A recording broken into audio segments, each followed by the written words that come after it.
दूसरा, मैं सभापति महोदय आपके माध्यम से आग्रह करना चाहता हूं कि हम लोगों ने ट्रेड एक्ट बनाया।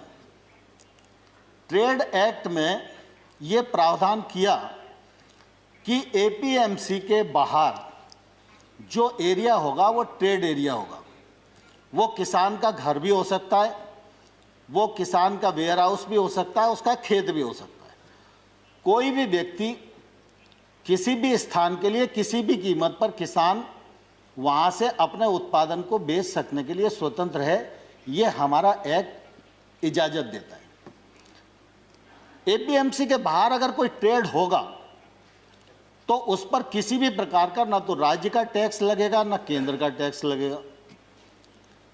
अब एपीएमसी के भीतर राज्य सरकार का टैक्स है, एपीएमसी के बाहर केंद्र सरकार का एक्ट है। केंद्र सरकार का एक्ट टैक्स को खत्म करता है और राज्य सरकार का जो एक्ट है वो टैक्स देने के लिए बाध्य करता है। तो मैं आपके माध्यम से किसानों को भी पूछना चाहता हूं और विशेष रूप से पंजाब के किसानों को भी पूछना चाहता हूं। उनके यहाँ थोड़ी परिस्थितियां अलग हैं, आड़तिया का कमीशन अलग है, बाकी सब चीज़ें अलग हैं, लेकिन हमने टैक्स को फ्री किया और राज्य सरकार टैक्स ले रही है। तो जो टैक्स ले रहा है और लगा रहा है और बढ़ा रहा है, आंदोलन उसके खिलाफ होना चाहिए या जो टैक्स फ्री कर रहा है उसके खिलाफ होना चाहिए।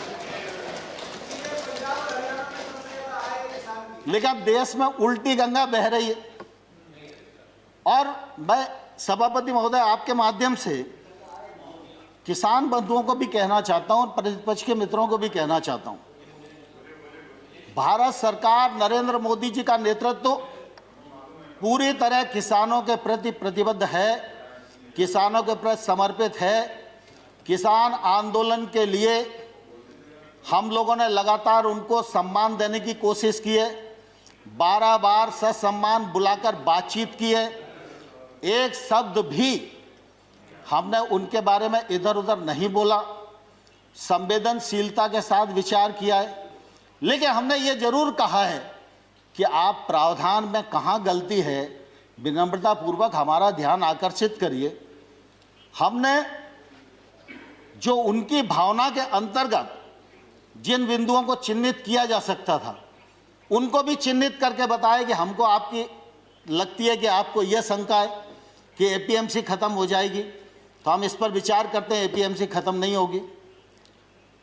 हमने एक के बाद एक उनको प्रस्ताव देने का भी प्रयत्न किया, लेकिन मैंने साथ में यह भी कहा कि अगर हम भारत सरकार किसी भी संशोधन के लिए तैयार है, इसके मायने ये नहीं लगाना चाहिए कि किसान कानून में कोई गलती है। लेकिन किसान आंदोलन पर है, पूरे एक राज्य में गलत फहमी का शिकार हैं लोग। एक ही राज्य का मसला है। Please don't interfere. Let him speak.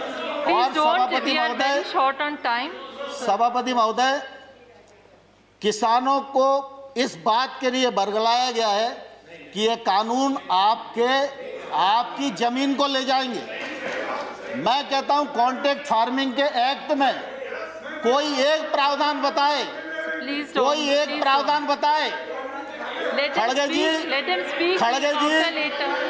खड़गे जी दुनिया जानती है, खड़गे जी दुनिया जानती है, पानी से खेती होती है, खून से खेती सिर्फ कांग्रेस ही कर सकती है, भारतीय जनता पार्टी खून से खेती नहीं कर सकती। और इसलिए मैं सभापति महोदय आपके माध्यम से कहना चाहता हूं, कॉन्ट्रैक्ट फार्मिंग एक्ट का कौन सा प्रावधान है जो प्रावधान किसी भी व्यापारी को उस किसान की जमीन छीनने की इजाजत देता है? लेकिन लोगों को भड़काया जा रहा है, जमीन चली जाएगी।